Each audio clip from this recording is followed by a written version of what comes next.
Early start and an excellent day, so I appreciate everybody coming so bright and early on a Friday, on a rainy Friday, especially after a glorious gala last night. My name is Charles Freeman from the Center for Strategic and International Studies. It is my genuine delight and honor to be moderating the first panel. And we have some real titans to open the morning for us. We've got Ambassador Jianmin, one of the real legends of the Chinese diplomatic corps, and Cheng, who is really the guy here in town that many of us who follow China from the think tank community wish we were. Someone who understands China better than all of us put together, and so it's a real thrill and honor to have them both here today. Ambassador Wu, in addition to his current position as president of the China Foreign Affairs University, has served as ambassador to France, served as spokesman for the foreign ministry, has served in Geneva in the Netherlands, and got his start, I believe, as an interpreter for the great helmsman Chairman Mao. So a real thrill to have him here today. Cheng escaped from the wilds of Hamilton College to join us here in Washington at Brookings now, just about 2 or 3 years ago, and is a prolific author. If you haven't read his work, then you're probably in the minority. He has done some very, very good stuff over the years, including, I think most recently, the introduction to the English version of a book by Yu Keping, who's, as many of you know, is President Hu Jintao's, one of President Hu Jintao's favorite political thinkers, and a book called Democracy is a Good Thing. So if you have not seen that, it's worth reading, if only for the fact that it will help you better understand what's truly going on in terms of the dynamism in Chinese political thinking over the last few years. This panel is looking at sort of challenges that China faces, and in a new era. And there are multiple new eras that we're talking about. On the domestic side, we're coming through 30 years plus of double-digit growth in China that has created both enormous opportunity and wealth in China, and some very interesting challenges as well. Dislocations between regional and regional growth, rural-urban challenges, income disparities, environmental challenges, and the rest. So the government in China is dealing with both the benefits of this rapid growth, but also the burdens, and that creates some unique issues as well.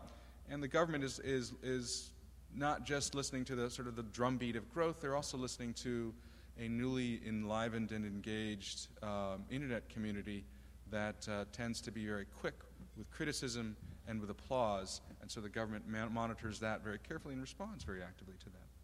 On the international front, I don't think I need to tell anybody here that this is a tremendously trying and difficult time.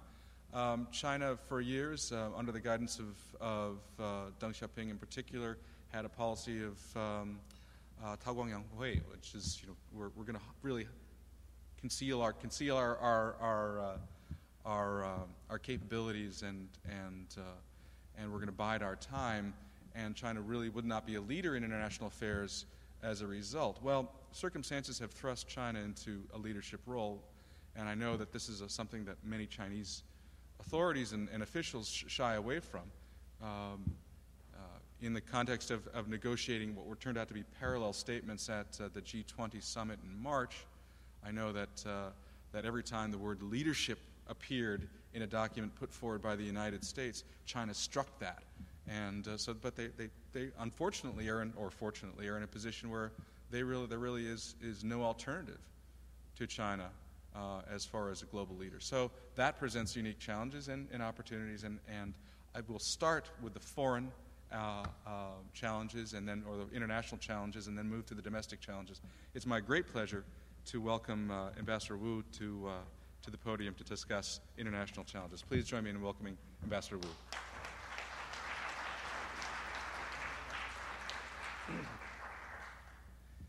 Thank you, Charles, for your kind introduction. I'm very pleased to come to this conference. You know, this is my first time to attend the events of the Committee of 100. It's really a rewarding experience. Last night, I was very much impressed by the dynamism and the self-confidence of the Chinese American communities in U.S. Having said that, I'd like to make a few points. The first, about the world today. I believe we are facing a brand new situation. What brought us to that kind of new situation? One, crisis. You know better than I do, this crisis is going to change our world in depth, because people tend to compare this crisis to the Great Depression. Great Depression changed the world. That has been proven by the history. The current crisis too. A lot of things will change in this world. Second, as Dr. Kissinger mentioned last night, power shifting. The center of gravity of international affairs is shifting from Atlantic to the Pacific. I believe this is the most important change in past 3 or 4 centuries. We are seeing that. What drives this shifting? I think it's the rise of Asia. China is part of Asia. If you look around the world, a lot of developing countries are rising. No doubt, the core is Asia, because China, India, ASEAN, that makes maybe 2.8 billion people. The third factor which brought us here, I think, is the competing trends in the world today. There are 2 major trends which are competing. One stands for the peace, cooperation, and the development. The other one stands for Cold War, conflict, and confrontation.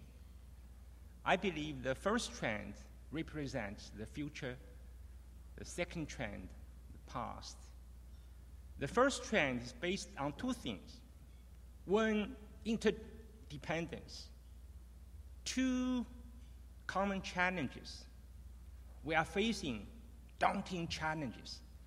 No country in the world, no matter how powerful it is able to meet along these challenges. These common challenges bring us together. The other trend, I think, is coming from past, because in the 20th century, we had the bloodiest wars. And the people's mentality lags always behind the reality. Those people who advocate that trend, they are still living in the past. To some extent, the competition of these 2 trends will determine the destiny of mankind in the 21st century. That's my first point. My second point, challenges. With the new situations, we are facing new challenges. What's the most important challenge, to my understanding? With the rise of Asia, with the rise of China, Western world, US, they are facing big question mark, big challenge, how to accept and adapt to this change. To adapt to this change, you know, when I look at past 30 years, China has been rising. To my understanding, the most important feature of the China's rise is sharing. We didn't keep the growth for China alone. We are sharing the growth with everybody. World benefit from the rise of China. That part is easy to accept and to adjust to. But the hard part is can the Western world accept that China is different? This is the hard part. You know, the Chinese, we have our objectives. We have quadruple objectives. We like to make China a prosperous, democratic, civilized, and harmonious country.